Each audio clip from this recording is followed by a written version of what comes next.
Am I the a-hole for telling my son that if he doesn't want to work, he doesn't get the benefits of my labor? My son, 21 male, dropped out of college at the end of his last semester in December. His grades had been failing for almost a year and a half, so it was pretty much either drop out or get kicked out.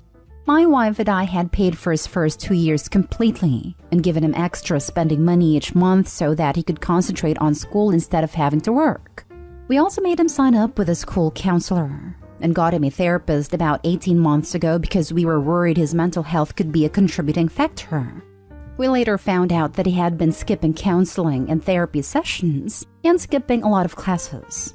We had a conversation about it with him, and he went on a rant about how he doesn't want to spend 40 to 50 years of his life toiling away at some job he doesn't like in order to make some boss more money.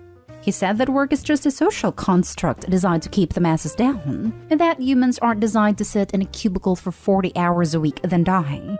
When my son told my wife and I that he dropped out, my wife immediately allowed him to come back home. That was about 3 months ago. Since then, all he does is sit on his computer.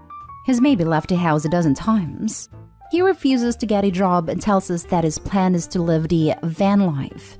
I worked a union blue-collar job for years to support my family, and I'll be damned if I'm going to let my son crap all over my hard work.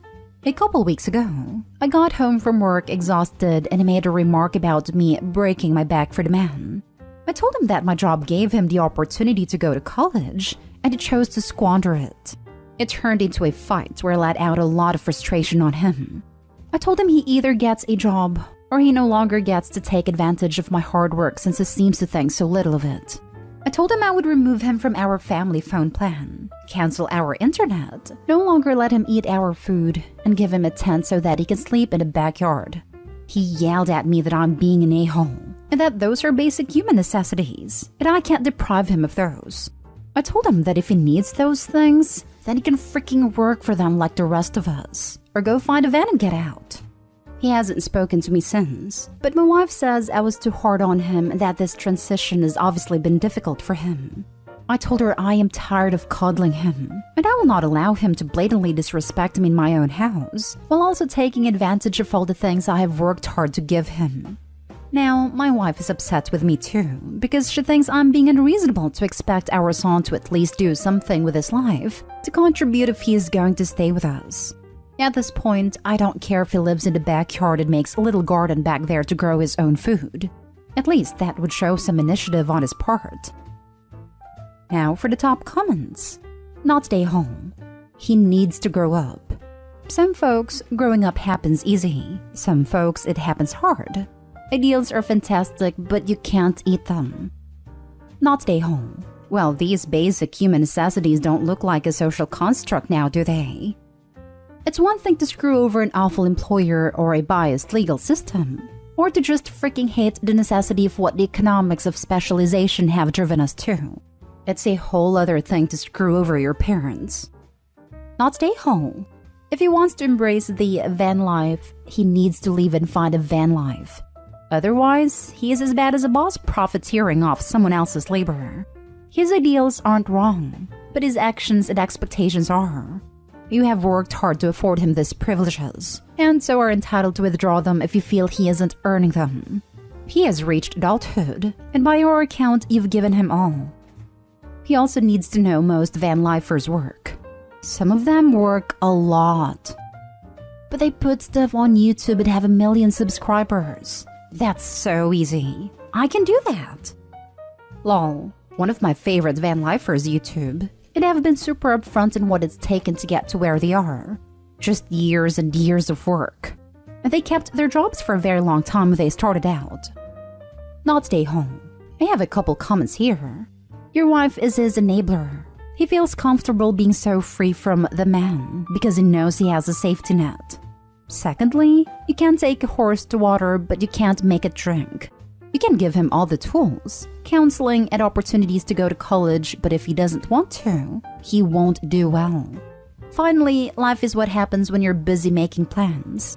Perhaps the best thing you can do is kick him out so that he doesn't have the luxury to be so idealistic. Maybe he will get a taste of independence and the reward of doing things for himself. Next story. Am I the a-hole for thinking my daughter shouldn't pay rent? I have been a stay-at-home mom my whole marriage. My husband pays the bills. I keep house and raise my little ones. I also do things like money management and our taxes because I have an accounting degree. My oldest daughter calls me because she just recently moved in with her fiancé, and he told her she has to pay half of rent and utilities. He makes a lot more than her because she's working part-time, so she has time to plan her dream wedding. Both his parents work, and I know his mom makes more than his dad. My daughter is Sarah, 24, and I was thrown back when she realized she had to split all of the bills in the marriage and pay for things like her wedding dress. It's put a damper in our wedding planning. I tried talking to her fiancé, Luke, 32, saying his family situation was unique since his mom was making more. He rebuffed me, saying it's unrealistic to think he would work, and Sarah could just spend all of her free time wedding planning. He said she has a degree, and she should get a full-time job. Sarah and him both went to school for accounting, and that's how he met her, was at her internship. He works about 60 hours a week, and I explained that with wedding planning, asking her to work that much is way too much on a girl her age. His mother is feeding him the new wave feminism, and I don't think it's a good life balance for this young couple. His mom is feeding my daughter that in this world, you have to work hard and have tough love for your kids. Sarah called crying because her mother-in-law yelled at her for being a gold digger, and Sarah has moved back in with her best friend. My daughter is saying I gave her bad advice and now Luke wants to call off the wedding and wants his ring back.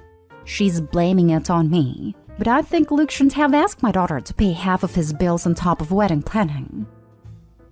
You're the a-hole as you gave terrible advice. Your wedding is not a valid excuse to not work, and plenty of people her age work those sort of hours. I'm not surprised that he called off the wedding, as no one in their right mind would want to deal with someone who acts so entitled. Exactly. The way Opie said his mom is feeding him the new wave of feminism literally says a lot about Opie. Her idea is the one that isn't a good balance for any couple. And Opie, yes, in this world you gotta work to earn money in order to live. You can't just mooch off another. There is no more bluest for boys and pinkest for girls. Your daughter is capable enough to get a job and support herself. And if she continues to listen to your terrible advice, she'll probably end up alone. And if your daughter can't handle a job and wedding planning at the age of 25, she ain't ready for having kids or getting married either. You're the a-hole. Too much for a girl her age? What are you implying? She's too young to take on the responsibilities? If that's the case, then she shouldn't be getting married in the first place. That line cracked me up. She's 24, not 14. And shocking though it may be to Opie, plenty of women work full-time and plan weddings at the same time. It's put a damper in our wedding planning. May have been a slip of the tongue, but it said everything. This isn't your wedding. This isn't your marriage. Their family dynamics are not yours. You're asking them to go by your lifestyle, not develop their own. If your daughter is living with Luke, it's not solely Luke's rent. Let's go ready. You're the a-hole. She needs to work full-time. I genuinely can't comprehend having the mindset that I need to work part-time so I can plan this party. What? Next story is titled, Am I the a-hole for sitting back and doing nothing when mom told my wife that she'd take us to court for grandparents' right? This situation is a bit of a mess. I'll just mention the relevant conflict at hand. So, my wife Liz and I have been married for 7 years. We have preschool-aged kids, and because we currently live in the same city as my parents, mom would take the kids while my wife and I work. Liz is the one with a much larger income, and she got an even better job opportunity that is requiring us to move to another city. I agreed, since I could easily find a job in my field in the city we're moving to. But after my family heard we were selling the house to move, hell broke loose. Sunday, Mom and Liz got into a huge fight because Liz told Mom we'll move away and hire a babysitter for the kids so she's no longer needed. Mom said she doesn't want her grandkids moving away. Even said we should let the kids live at her house while we move. Liz laughed at her and Mom lost it, basically saying that Liz was an ungrateful witch and that her grandkids moving will only happen over her dead body. They began exchanging harsher words, and Liz snapped and told Mom to butt out of private matters that don't concern her, and said that she had no right to decide things regarding the kids. Mom firmly told her she was dead wrong and proceeded to tell her that she, as an involved grandmother, knows her rights and she will be taking Liz and me to court to ensure she still gets to see her grandkids. Liz was in shock. She looked to the left and saw me sitting there not saying or doing anything. She told me to check my mom, but I told her she was being unfair to Mom and that Mom had to feel upset because she will no longer be able to see her grandchildren. I honestly told Liz that she was a bit selfish to not consider my mom's feelings and her crucial presence in Kid's life first.